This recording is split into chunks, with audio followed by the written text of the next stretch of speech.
नमस्कार साथियों। हम लोग इस समय शिक्षा के ऊपर चर्चा कर रहे हैं कि विषय के चुनाव में ग्रहों की क्या भूमिका हो सकती है। चर्चा को आगे बढ़ाएं। इसके पहले यदि आप हमसे अपनी कुंडली का विश्लेषण कराना चाहते हैं तो हमारा मोबाइल नंबर है 9451333820। आज चर्चा को आगे बढ़ाते हुए हम आपसे यह कहना चाहेंगे कि जब व्यक्ति हाई स्कूल पास कर लेता है या इंटरमीडिएट पास कर लेता है तो उसके पास में एक समस्या जैसी आ जाती है कि वो आर्ट के विषय चुने या साइंस के विषय चुने या कॉमर्स के विषय चुने या एग्रीकल्चर के विषय चुने या कोई अन्य विषय चुने। आज हम आपको बताते हैं कि कौन सा ग्रह किस विषय को बढ़ावा देता है या किस विषय को रिप्रेजेंटेटिव करता है। जैसे हम आपको बताएं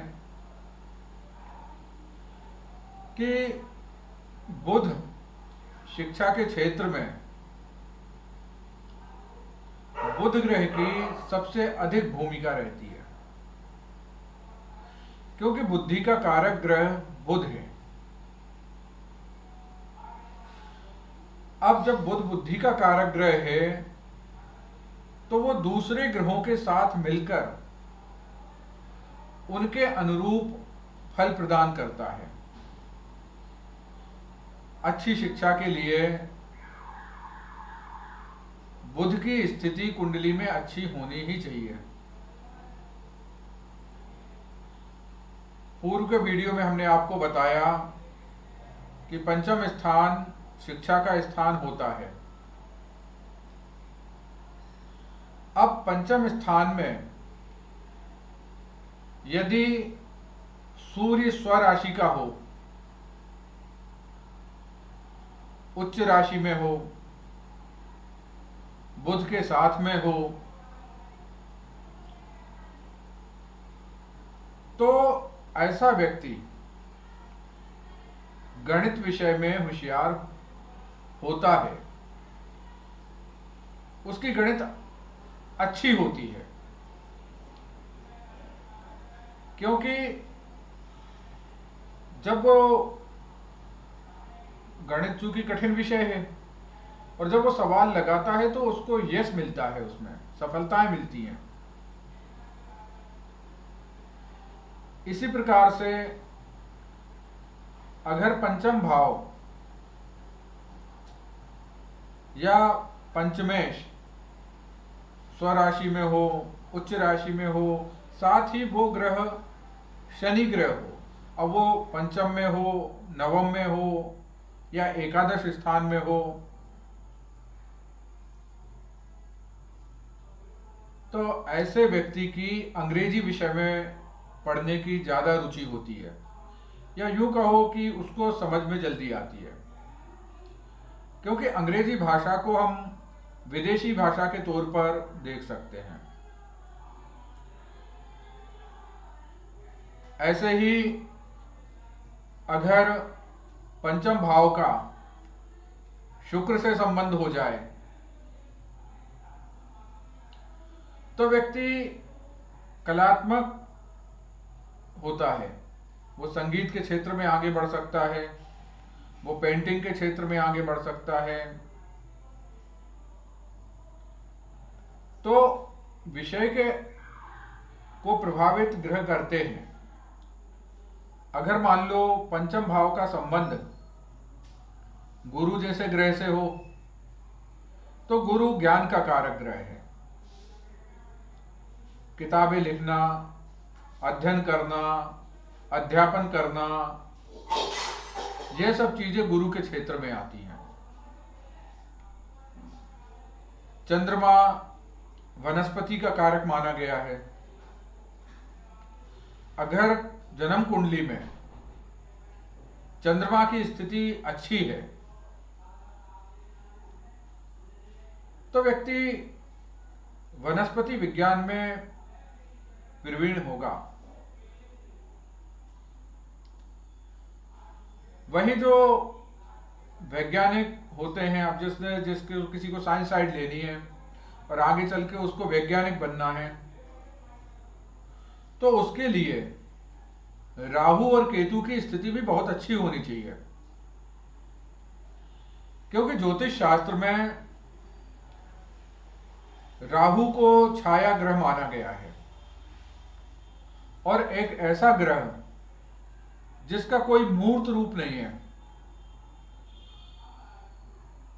परंतु टेक्नोलॉजी के क्षेत्र में जहां वर्तमान आईटी सेक्टर में जो काम होते हैं, आयुकाओं के लोग बाग यहां से अंतरिक्ष में जाते हैं, ऐसे जो बड़े बड़े वैज्ञानिक होते हैं जो सारे के सारे काम रिमोट से चलते हैं, या दूर संचार के क्षेत्र में जितने भी काम होते हैं, इन क्षेत्रों को राहु अवश्य प्रभावित करता है। और अगर जन्म कुंडली में पंचम भाव का संबंध, लग्न का संबंध या नवम भाव का संबंध राहु ग्रह की अच्छी स्थिति से हो तो व्यक्ति वैज्ञानिक क्षेत्र में उन्नति कर सकता है। अब किसी को अगर मान लो आर्ट साइड लेनी है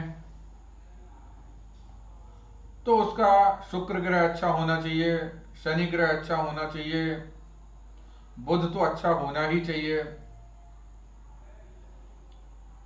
यदि किसी को कॉमर्स साइड में जाना है तो उसका गणित भी अच्छा होना चाहिए और बुद्धि तो अच्छी होनी चाहिए, तो बुध भी अच्छा होना चाहिए। तो बुध और सूर्य की युति कॉमर्स क्षेत्र में भी सफलता दिलाती है। यदि किसी को कृषि वैज्ञानिक बनना है या कृषि क्षेत्र में आगे बढ़ना है तो चूंकि जमीन का कारक ग्रह खेती का कारक शनि है और